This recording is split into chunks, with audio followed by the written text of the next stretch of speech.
This week's show brought to you by Warriors Fandom. The smugness is free. The three-pointers are extra. Welcome back to another Boxscore Geeks show. Wow, I just heard the beep in reverse. So this is funny. I am hearing this a few minutes ago, Bryan. So I actually have twitch.tv open. A rookie mistake, and so I'm just going to have to mute this real quick. Have you ever called a radio show, Dre? Always turn down the volume on the radio. Yeah. Always. Yeah, okay, so fair enough. I had, if you are listening to this live, you can discuss things in twitch.tv/nerd numbers. You should know that, though. You're already there. But anyway, this week's show, we have a new week, another coach firing, and we're going to be discussing a franchise, Bryan. Next week, we might have another coach firing to discuss. We're going to be discussing two articles that Bryan Foster and I wrote this week about stars, underrated and overrated. And with that in mind, this is the Boxscore Geeks Show. I'm your host, Dre Alvarez, a.k.a. Nerd Numbers. And today we are joined by producer / I'm going to upgrade you to co-host because with Patrick out, you've been, up in the usage, Bryan. So official co-host, Bryan Foster. So I think the usage curve is in effect here for sure, but we'll have to see.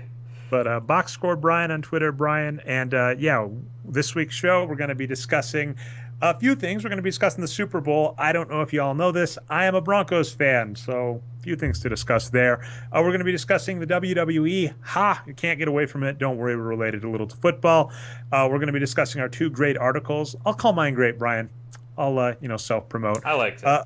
About underrated stars, and then Bryan's great article about how if you don't think Durant works on the Warriors, I don't have words for you. I don't understand. And then we got a few other things like talking the Kings, Derek Fisher. So action-packed show, Bryan. Why don't we just get to it? All right, let's talk the Super Bowl. And it makes me sad because on last week's show we kind of already discussed kind of briefly the weird narrative, the racial undertones, the weird back and forth stuff. And unfortunately, it did kind of play out like we wanted. A former Bronco, Romanowski, came out and made a diminutive tweet to Cam Newton. And let's get this out of the way first off. I do think Cam Newton's behavior in the press conference was probably not the best. So for those of you that didn't watch the Super Bowl, Cam Newton got destroyed by the Broncos defense because the Broncos defense is amazing. And guess who won Finals MVP? Von Miller, I'm going to call him the Ben Wallace of the NFL. He is just amazing. I'm so happy to see a defensive player win Super Bowl MVP. Von Miller is a great person. Was picked number 2 in the draft behind Cam Newton, number 1. So anyway, Cam gets blown out and does not really behave acceptably in the press conference. But then after it, so we can say Cam Newton was wrong. That's fine. Let's just get that out of the way. But then afterwards, the number of people on Twitter, including Romanowski, who just behaved even more absurdly was wrong. Romanowski, I don't know if his original tweet is still up. There's got to be a screen grab of it somewhere, right, Bryan? But he basically said, boy, to Cam Newton, that he would never last in the NFL. It's worth noting that Romanowski, in a few weeks prior to the game, said he would win the Super Bowl by basically permanently injuring Cam Newton if he were playing on the defense on the other side. It's worth noting Romanowski, I think he's notoriously got in fights with his teammates. I think somebody on Twitter noted that he broke the eye socket and ended the career of one of his teammates. So, it's absurd for Romanowski to have any, place to stand.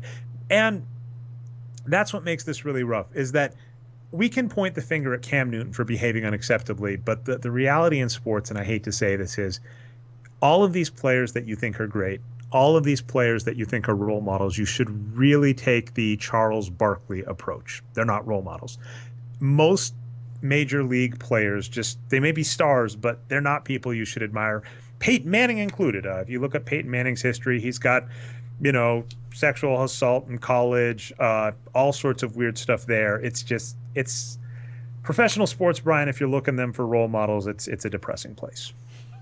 Potentially. There are some good upsides, but so I want to apologize a little bit. I was a little lukewarm on this last week, saying maybe it's overblown, but no, it's not anymore. It blew up pretty big, and all these articles going against Romanowski and everyone are right on. But I guess I'll just talk a little more generally in defense of Cam Newton, because the thing is, I really hate pre and press game interviews to begin with.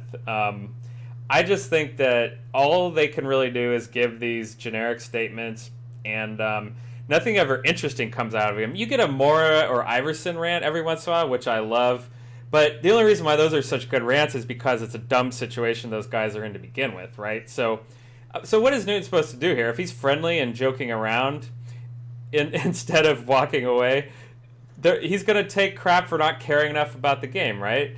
If he does give all these cliches, he's going to get called phony. I mean, there's just nothing he can do in this situation. He's going to get criticized either way. So, yeah, I don't know. I just think that the content of what he said wasn't too different from what other people say. It's really just people going after him for his body language. So, I don't know. I'm kind of weird in this in that we got someone in the comment section last week that asked us, like, what's the appeal of adults liking wrestling? And we're going to talk more wrestling on the show, so take that, listeners.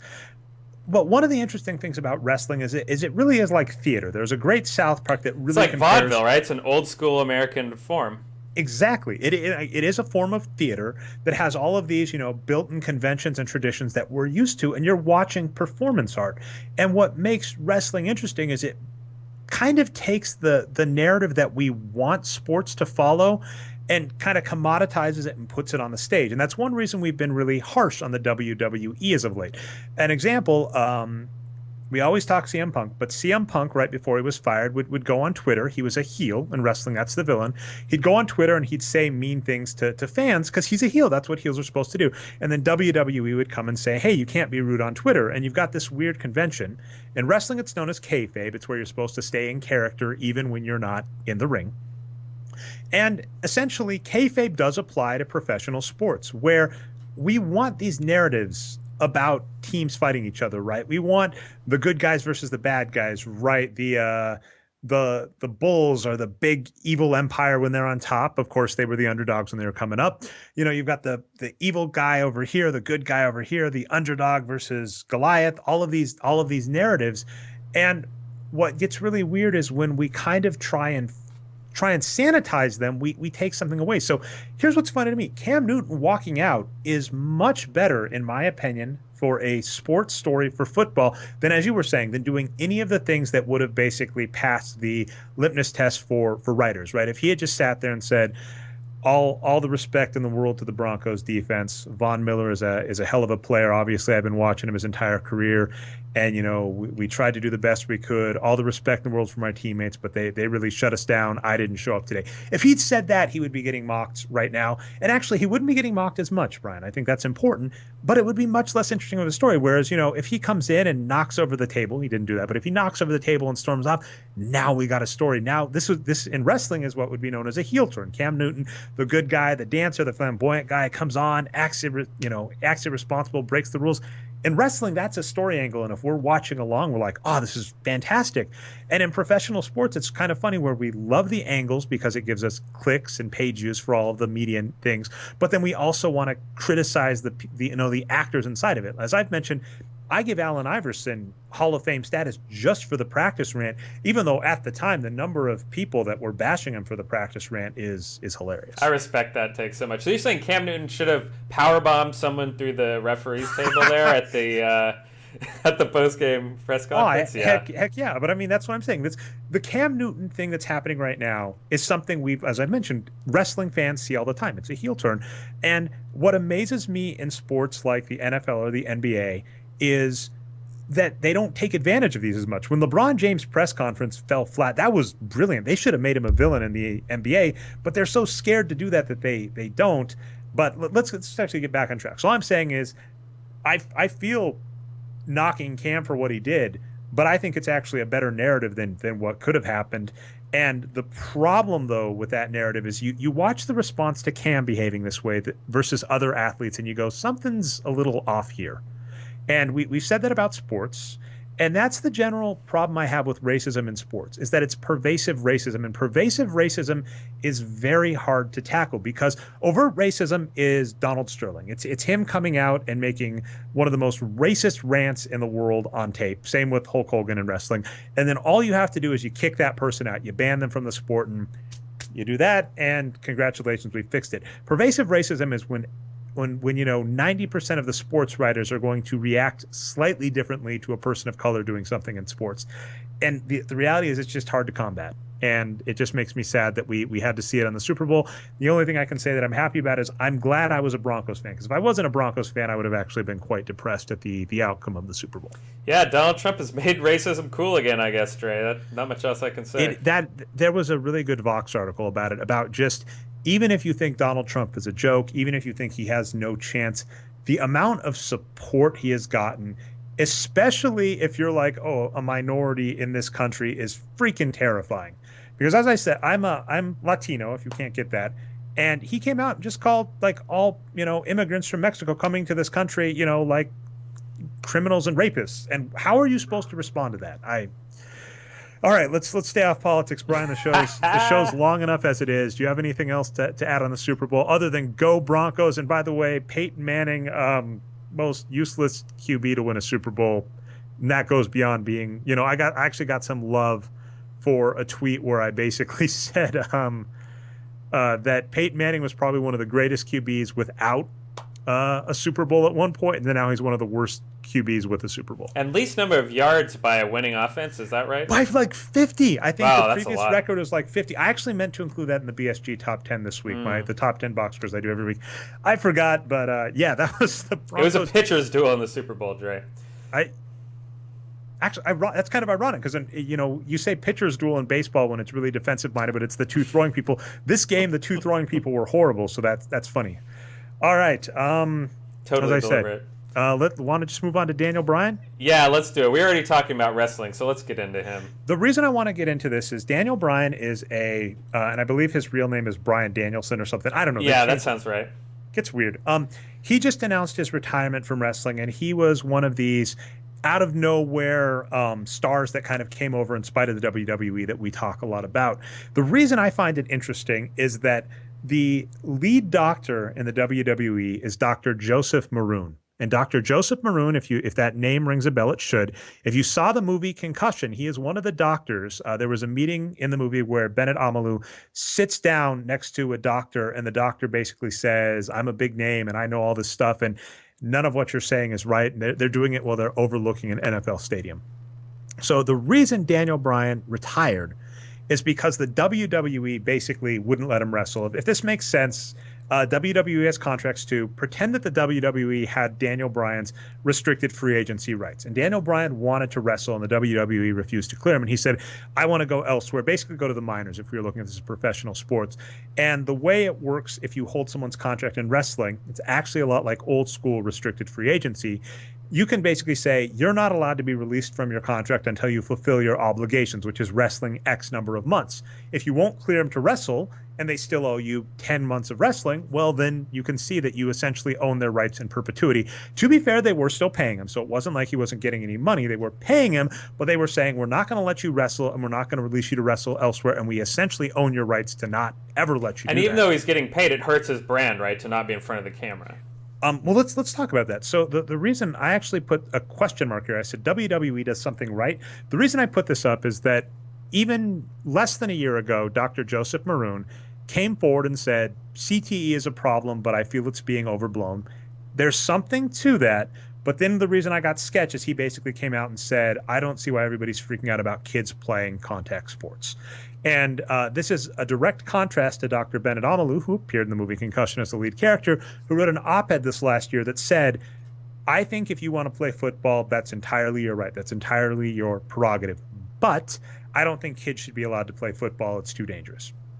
So two interesting takes where one person, they've both finally come around and said CTE is a real problem. But Joseph Maroon is saying, what's the problem with letting kids play? And Bennett Omalu is saying, don't let kids play. This would kind of be like if after all of the controversy and smoking had settled, if when it was done, if Philip Morris was like, it's still cool if we market the kids though, right? So that's all I have to say there. Joe Camel, come on down.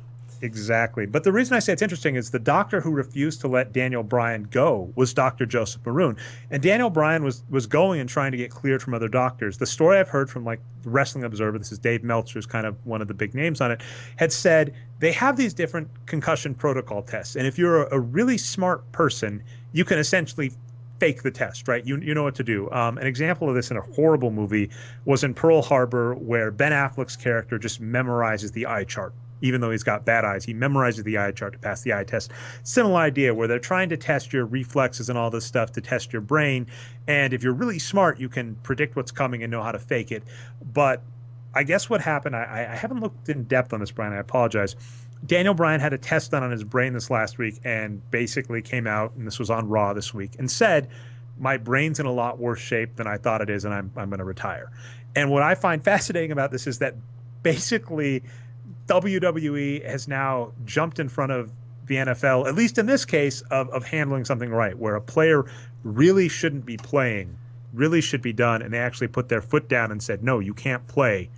I actually think this may be kind of a pivotal milestone in kind of sports history, because this may be where we actually start seeing a brand maybe turn the tides here. And I say this because wrestling, I forget if it's WrestleMania 3 or WrestleMania, one of the earliest, like WrestleMania 3 through 6, almost half the roster is dead.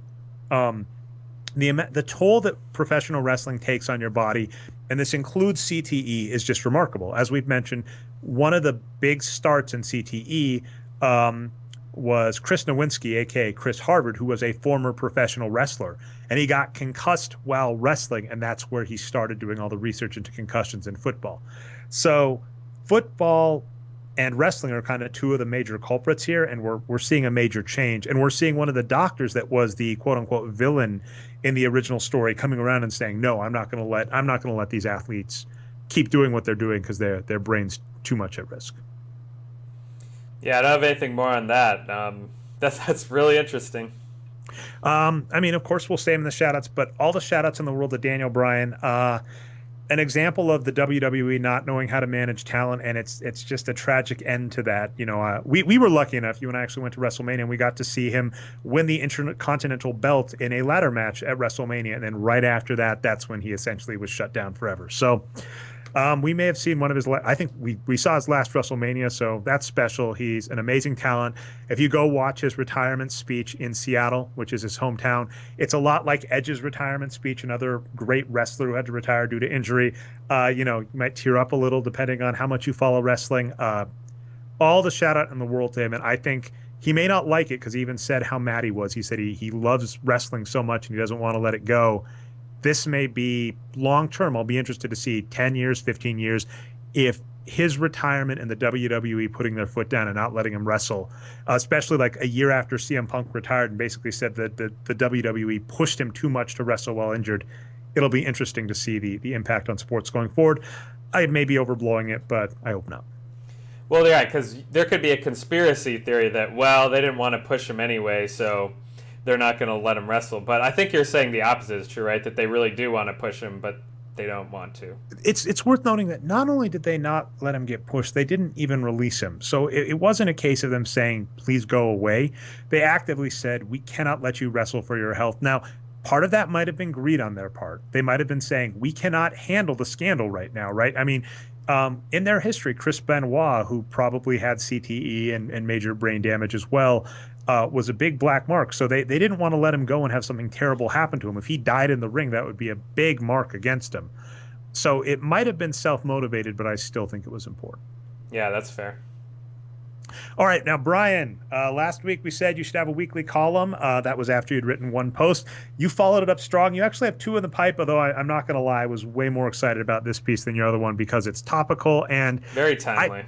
I called it, I said when, if you're putting the show notes up, I called it Moneyballing Greedy Durant. And I meant to do this before the show, Brian. I didn't. There's a scene in the movie Moneyball where they've lost, I believe it's Jason Giambi, their major star that they've lost. Mm-hmm. And they're basically saying, we have to replace his production and we have to replace this many hits and this many bases and this many runs, et cetera, et cetera. And so that's why they start looking around other players. They're like, we're not going to be able to get a Jason Giambi, but we can get this player who does this many hits and we can get this player who gets on base this much and we can get this player who gets this many home runs and that'll add up to Giambi.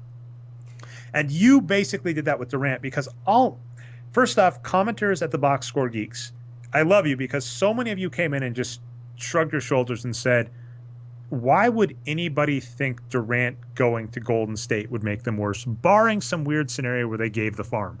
If we're looking at the scenario of them basically losing two players, one of those players being Barnes for Durant, unless the other player is Draymond Green, and even then, there are no two players on that team I'm really scared of losing if one of them is Barnes. If they lose Barnes and Iguodala or Barnes and Festes or Barnes and Bogut, I'm not scared in the slightest about Durant being a major, major help on that. So that was the first start, and a lot of commenters said that. But you said everybody's saying, how can he click with the offense? There's only one ball. There's only so many shots to go around. So you did a money ball scenario where you broke it down and said, look, if we take Barnes' shots, we're at 10 shots. You take Maurice Spates, you basically, I can't find the quote, Brian, if you're better than me. There's a Bill Walton quote that's kind of famous where he said there was a game where I think Kevin McHale was out. And so he's Bill Walton gets to start the game. You recall Bill Walton won Sixth Man of the Year with the Celtics. So there's a game where he gets to start. He goes out and Larry Bird stops him before the game and says, now I know you're starting, but those aren't your shots. Those are my shots and Parrish's shots. Don't you think you get to take any? So same thing. You basically said if we go up to Mo Spates, who's basically taking 27 shots per 48 minutes and say, look, average power forward, 16.1 shots per 48 minutes. Those other shots, those are Durant shots. Boom, we're at 14 shots for Durant. You go up to Clay and you say, you're an amazing shooter. Just take a few fewer twos a game. Turn those into assists into Durant. We're at 17.6 shots for Durant. And then finally you said, Draymond Green has claimed he's a big guy who wants to help get Durant on the team.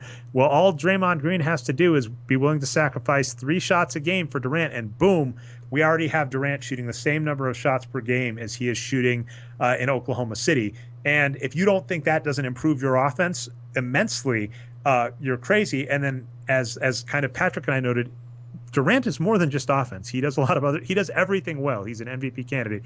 So if you don't think that Durant on the Warriors doesn't improve them, you're wrong. Sorry. No, that's absolutely right. And the genesis for, going through this exercise was last week's show when you were completely appalled that anyone would doubt Durant to the Warriors, and I was too to some extent. It broke my heart this last week where you said Ethan Strauss came out, and we love Ethan. Yeah. Ethan Sherwood Strauss named the Yay Points hypothesis, the Yay Points theory. We love that around here. That we quote that all the time. Ethan Strauss is one of my favorite writers. He's one of the best people writing about the Warriors. So when he said that, it just broke my heart. Right. So I'll temper all this a little bit by saying that all these guys that raised some doubts about it. I used the word apprehension in the article. They weren't all in on it. None of them said Durant sucks or anything like that. They just said, well, if the Warriors could make it work, it would be really good. I'm not sure if they could make it work, though, because chemistry or not enough shots or whatever. So, yeah, I went through all these articles. I tried to look at all the doubts people had and also point out how ridiculous they were. So, yeah, I mean, that's pretty much it, is even though the Warriors have the best offense in the league, there's plenty of shots for them to take. Bad shots, even, in fact. Like I said, Draymond Green and Klay Thompson's 2-pointers, kind of mediocre. We could definitely give those to Durant. All of Mo Spates' shots, versus a regular player. All of Harrison Barnes' shots because he's taking the roster spot. Yeah, we could definitely cut down on some of those bad shots, make the offense even better. This is something you and I have been talking back and forth a bit, Brian, and I think is somewhat important. Is what's the greatest team in NBA history? I'm giving you a softball. If you don't nail it in 5 seconds, I'll answer. This year's Spurs, or are you talking the 72-win Bulls? 72-win Bulls. Okay. But if you look at the 72-win Bulls, they were a great team. But if you look year by year, I think they went to 69 wins and then 66 wins.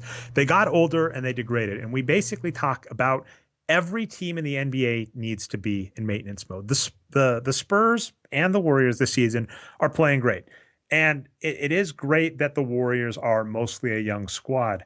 But what you just have to be cognizant of in the NBA, and this was something that Dean Oliver wrote in Basketball on Paper, and something Dave's written about, is, there's this myth that's a lie called the treadmill of mediocrity, which is if you're a mediocre team, you basically kind of spin your wheels staying around a 40-win team without getting a mega draft pick, which is not true. NBA history doesn't back that up. But there is basically entropy. In the NBA, if you're a horrible team, you're just going to start getting better. You have to. Because for you to be historically bad, you require historically bad players, and eventually those players are either going to improve with age or they're going to retire because they're horrible, and you'll get slightly better players. Now, it's not saying you'll turn into a great team. It's saying there's basically gravity towards a 41 win team for every team in the NBA. And so if you're a 70 win team, you can rest on your laurels and say, keep this squad together, don't do anything. Or you can say, look, injuries are going to happen, age is going to happen, our young players are going to get pay bumps, and that's probably going to knock us out of some of the players we want. We've got to keep improving. And, essentially, I think I said this in the article and you quoted me, where Durant's been a top, excluding the season he was out injured, Durant's been a top 5 player in the NBA the past 5 seasons. You never pass up on putting a top 5 player on your team unless the cost is too high. And as I mentioned, anything barring Curry or like a 3-for-1 is not too high of a cost. Yeah, absolutely. And no, that reloading point is a great point. You just have to keep getting better and adding talent because the other best teams are going to keep getting better too. And yeah, these older players could drop off at any point. Patrick made a great comment about depth. What if Curry gets hurt? Well, if you have Durant, you could still win the title without Curry, theoretically. So, well, I mean, yeah, don't forget that when the Bulls, the first 3 Bulls lost Jordan, they were, I think, a 55 or a 57 win team the next season. So it's like, that's right. You cannot just say we're good as is. And you and I talked a little bit back and forth about this, where I think what this shows is that fundamentally people don't understand what wins games in the NBA. Because I think what happens is people see a good team and they go, don't touch it. And by the way, as a tech person, I totally feel this because I've worked on projects in tech where we have a large code base that's 10 years old that handles thousands of transactions or works with an old customer. And they go, we want you to add this feature. And you start coding, you go, oh, I noticed this bug over there. And they go, don't touch that code. They're like, that code is old. That code is fragile. If you touch anything in that code, you might break anything. Just do the small change and leave. That's essentially how coding works. And so the same kind of starts being true of NBA was where when there are great teams and you say, what if we trade for, so-and-so? People will go, what are you doing? Like, don't mess with greatness. Don't mess with chemistry. And I think the funny issue with that is that if you have a mediocre team, right? If you have a team that won 45 games and you think they're on the up and up, and in the offseason they say, we're going after Durant, you go, good, that's the move they need to get them over the hump. So, it's kind of like in football. The prevent defense or playing, just rushing the ball, at the end of the game instead of being aggressive. It's like sometimes you watch these teams that give up leads and you go, what are you doing? Like, you were winning. You were crushing them the first 3 quarters. Just keep doing what you're doing for another quarter and you'll blow them out by 40.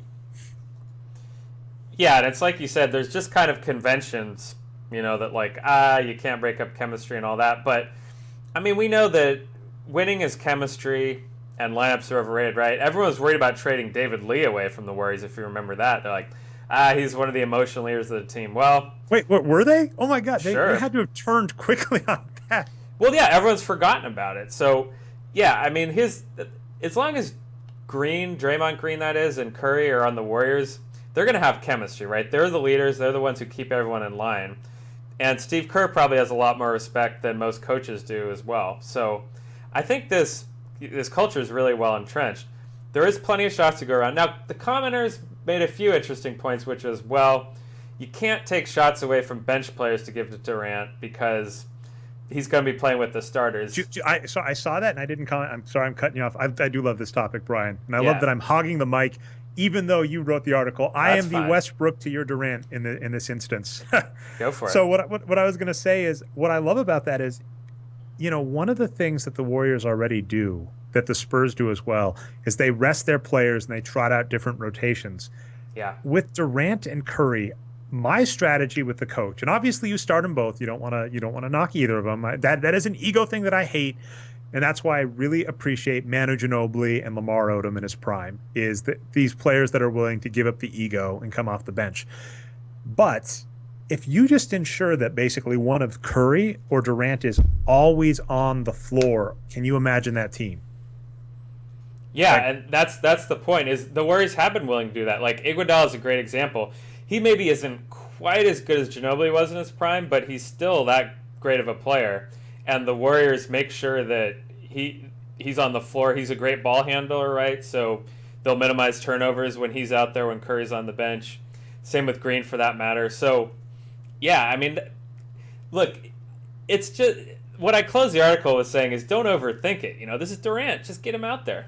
the quote you used from Patrick, and I'll probably steal this one too. We name a lot of stuff and then we don't write articles. I may have to just like at some point write a list of all of the different terms we've used, put them in a glossary somewhere, and then just keep adding to it.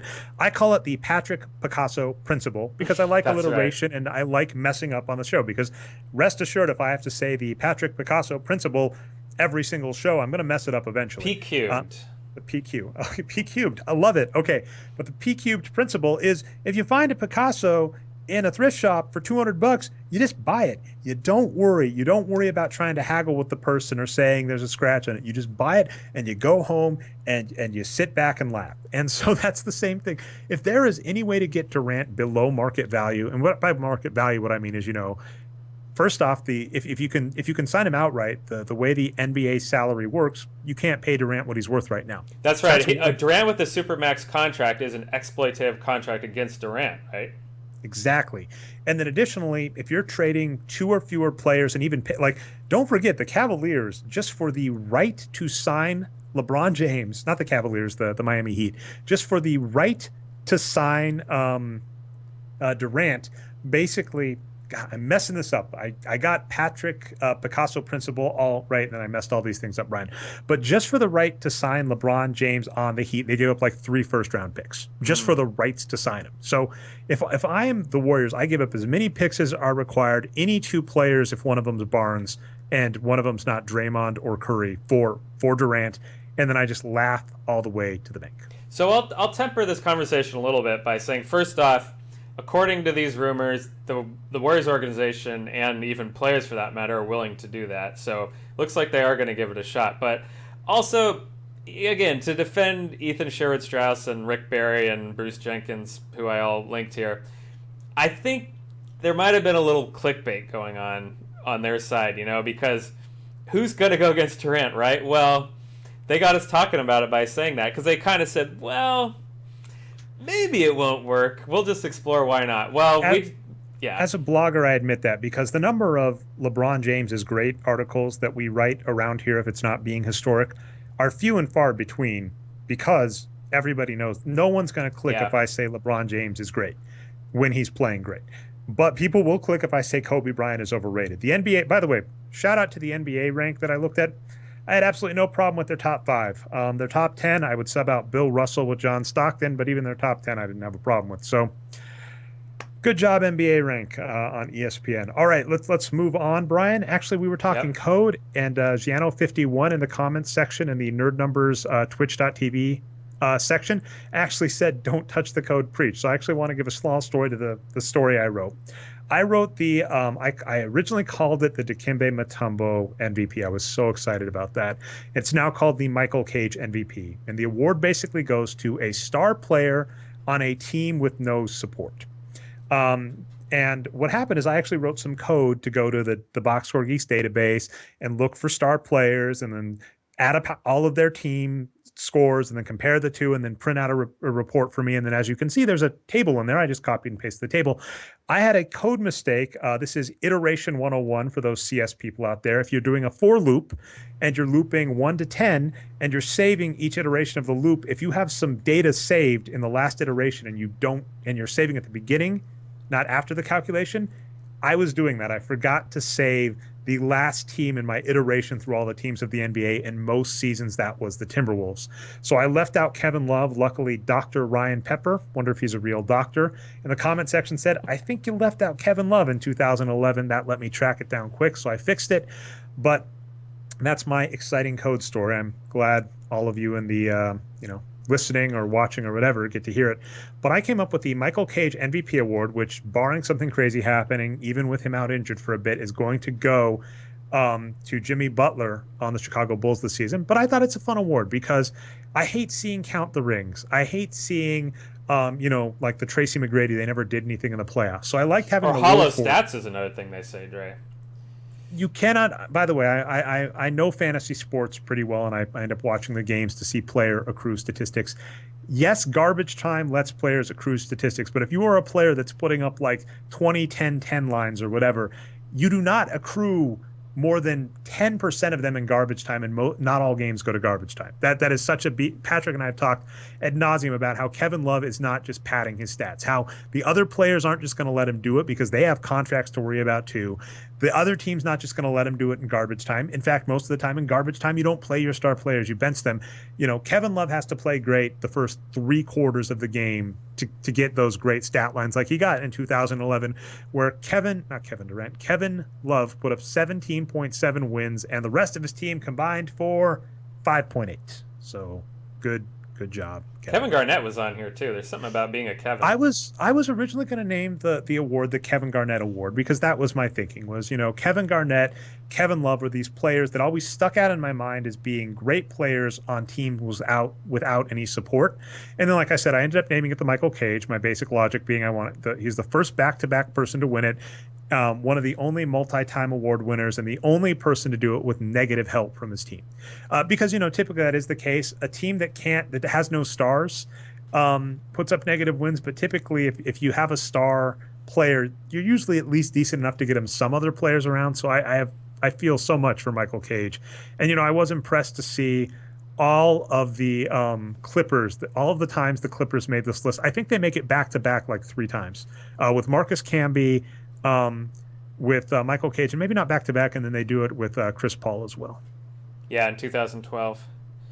So, yeah, that's ridiculous. Obviously, like I said, my boy Dikembe Mutombo did it. He did it with 2 different franchises, both the Nuggets and the Hawks. And, I thought this was fun. It didn't get as much traction, but I figure, as I've mentioned, historical articles don't get as much. This is a telling of the state of the Lakers. The fact that Ed Davis got it last season, it's not often the Lakers have no support for their star players. Yeah, the Lakers is a whole nother can of worms. Was Byron Scott that coach you were alluding to earlier, Dre? We'll have to see. Weird. All right.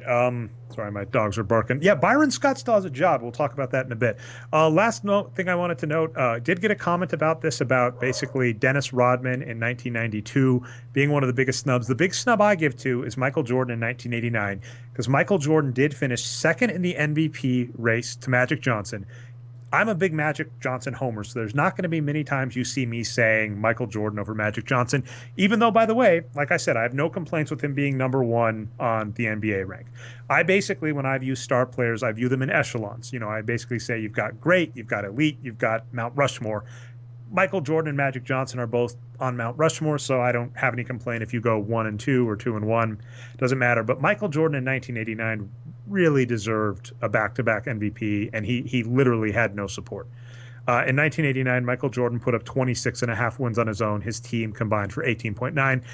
Dennis Rodman in 92 was also stiffed, but the thing is, the things that Dennis Rodman does are not appreciated by the mainstream as much as they should be.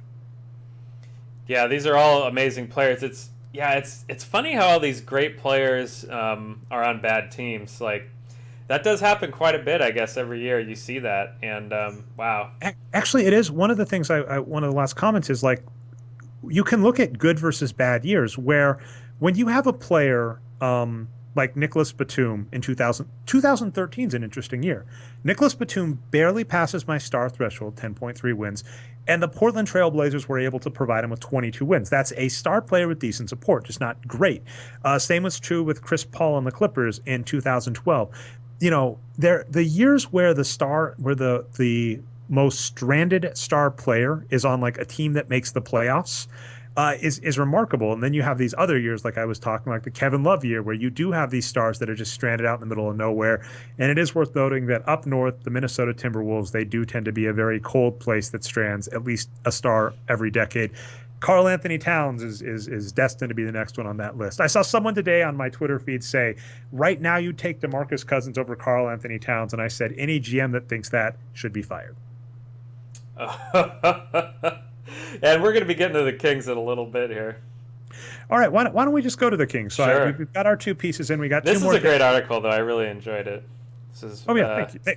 Hey, we can do the nice back and forth. The team. The circle jerk. That's what we like to call it. Yeah, the circle jerk. Ah, come on, this is a family show, Brian. But yeah, I really enjoyed your piece, and I'm really excited to see what you come up with next. You had some interesting ideas, including Hearthstone.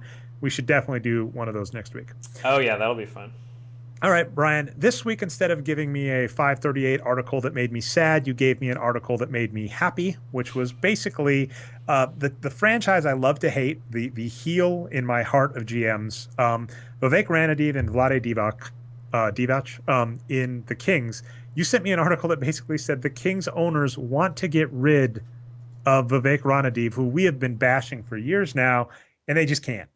And I found this fascinating just because, I have been I was so excited about the Kings when Vivek, came on as owner. I was so excited when they got Dean Oliver. And then what has become abundantly clear is the analytics driven owner. I hope the sarcasm came through in my voice there. And the analytics squad they put together was just ignored, and they basically went as yay points as possible. Rudy Gay, DeMarcus Cousins. All the credit in the world for picking up Rondo. I mean, I like that gamble. I like that gamble when the Mavs did it. I like the gamble when the Kings did it. But, just they basically went as mainstream, conventional, outdated wisdom as possible. It's like it's a team reading Moneyball and then hiring a 40-year-old power hitter that always strikes out is essentially what we saw happen.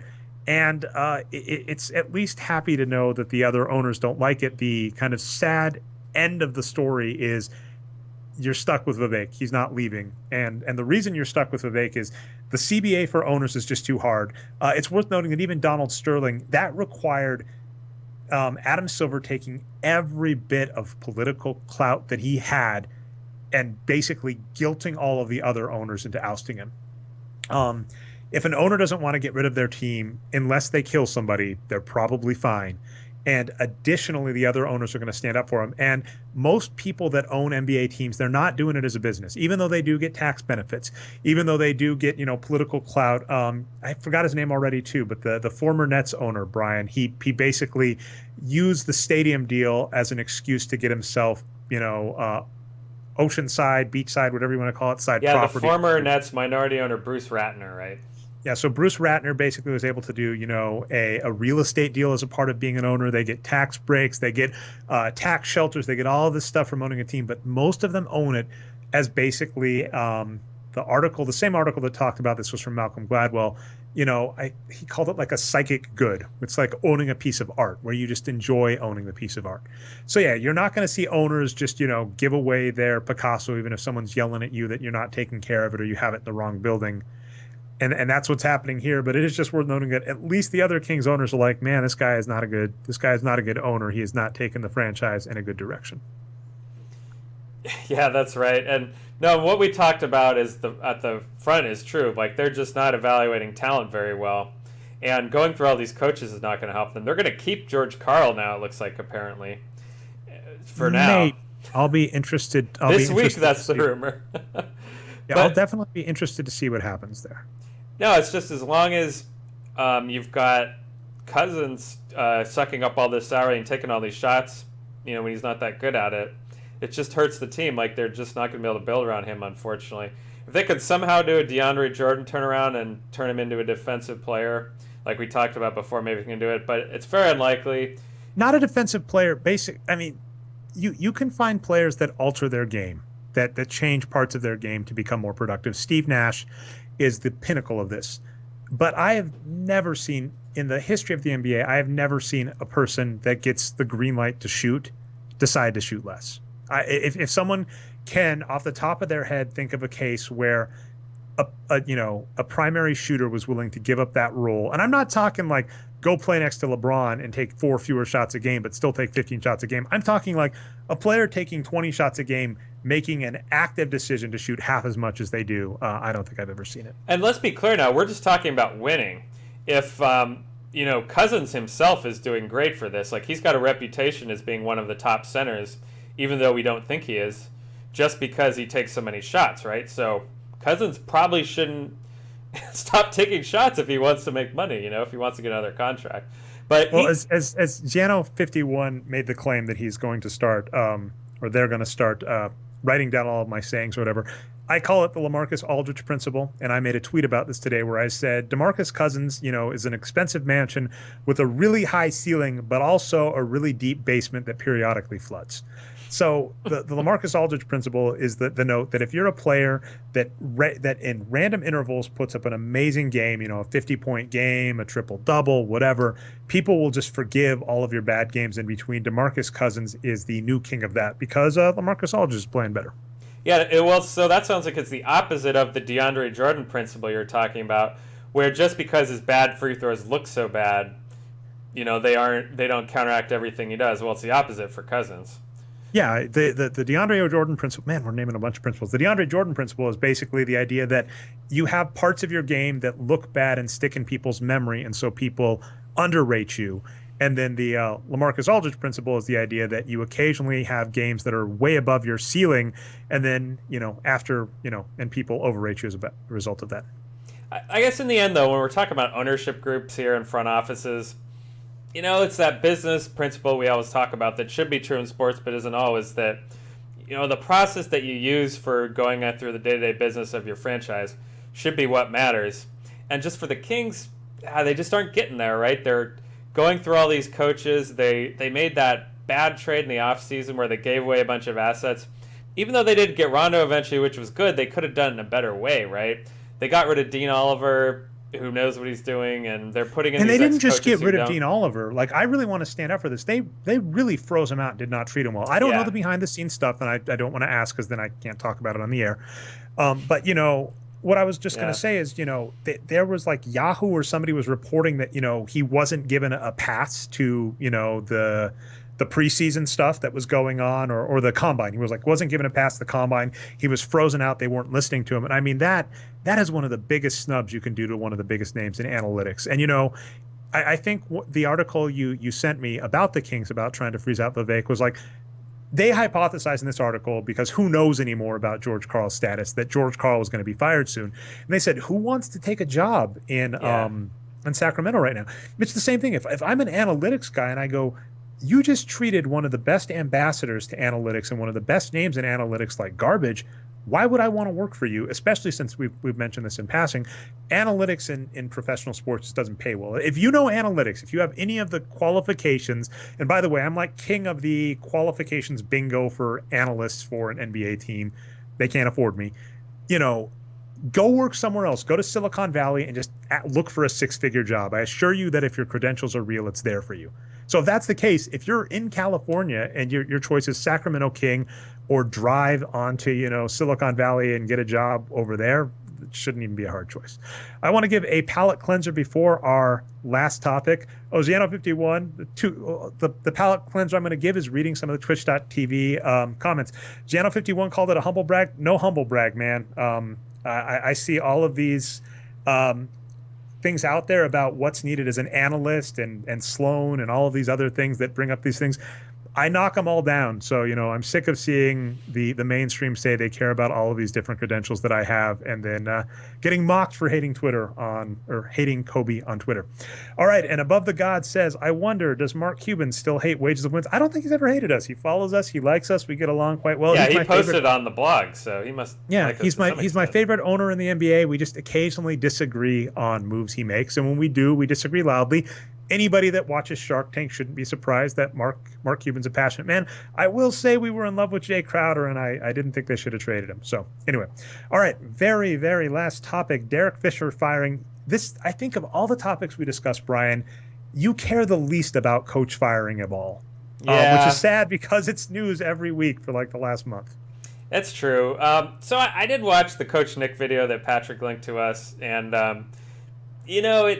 so we've been going through all these coach firings, to fill right? this up, Derek Fisher got fired. We kind of had discussions back and forth on it. Coach Nick at B-Ball Breakdown released a video on it. I haven't watched it yet, but you have and Patrick has. Yeah. And he basically said Coach Nick's take was the reason Derek Fisher was fired was he was acting like an idiot in public.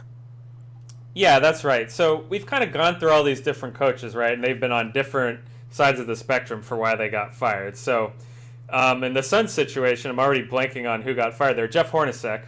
He got fired, and apparently the Suns loved him, everything about him. But for some reason, they just felt they wanted to scapegoat him for the team losing, even though they had injuries and lack of talent, right? So they fired him. Well, we didn't like that firing as much. David Blatt, on the other hand, though, the team was winning, but he was a really unpopular coach. and no one really liked him, so they just wanted to bring in someone who they liked. So, yeah, it seems like Derek Fisher is kind of somewhere in between.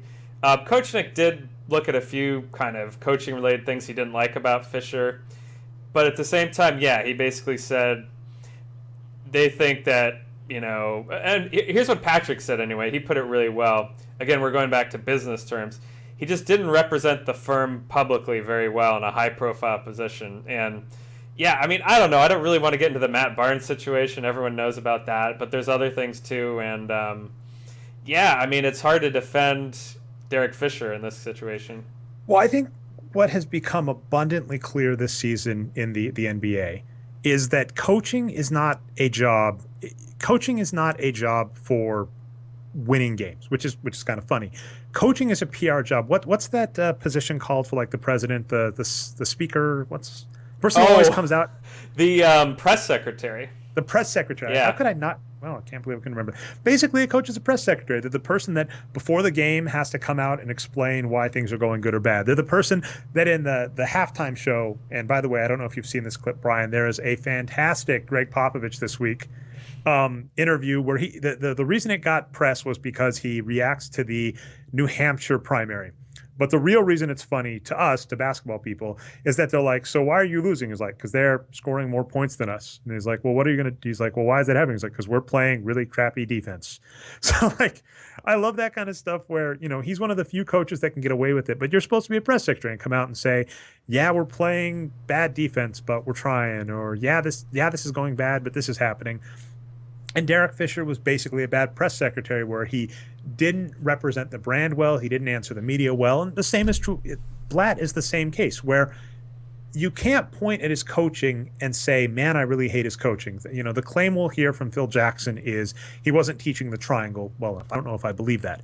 But just the number of coaches that are fired, it becomes very clear that it's essentially going, your job is to represent us to the media and the players. This is from ownership.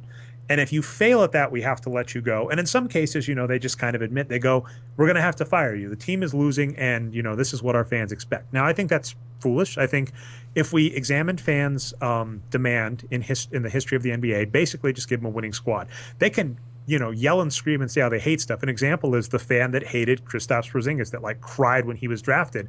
And then, after Kristaps Porzingis puts up a Rookie of the Month award or whatever, that fan like buys a Kristaps jersey. So I think you can basically ignore your fans unless you think it'll honestly impact demand, and in most cases it doesn't. But that's pretty much a coach's job, and this season's just making that more apparent than ever. And Derek Fisher is just the most recent coach on that list.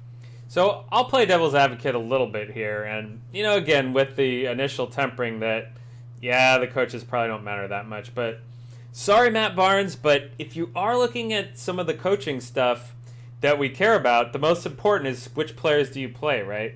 Fisher actually has done a pretty good job. Let's see. Let's bring the other window up here. We're showing the roster now of the Knicks sorted by minutes, and they're pretty much playing their good players most of the minutes for the most part and not playing their bad players. Aaron Aflalo, okay, he's kind of a problem. He's not playing great in his second in minutes. He hasn't been good for a few years, but is good in the past. But other than that, Jose Calderon, an old guy, but still getting a lot of minutes. Porzingis and Galloway, the young guys that a lot of coaches would not give as many minutes to, but are playing great. He's giving them minutes. So he doesn't have a lot to work with, but he's kind of playing who he can. And, Carmelo Anthony, of course, he's got to play him a lot of minutes. So not a terrible coaching job as far as giving out minutes, I'd say. I mean, that's. I think I tweeted about this week as well, where I just think the number of NBA franchises that have problems that basically amount to unrealistic expectations is just funny.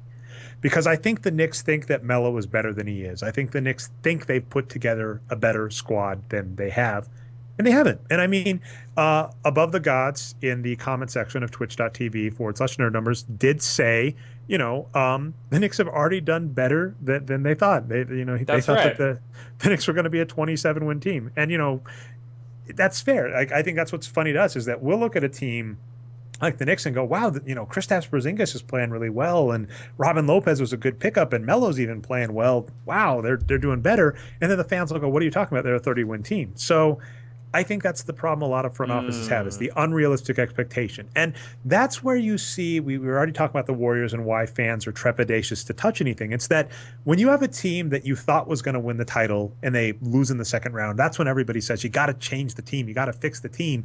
They don't say that when they do better than they think. And I think just not having the correct expectations, not realizing how good or how bad of a team you have is one of the biggest problems in professional sports management and ownership.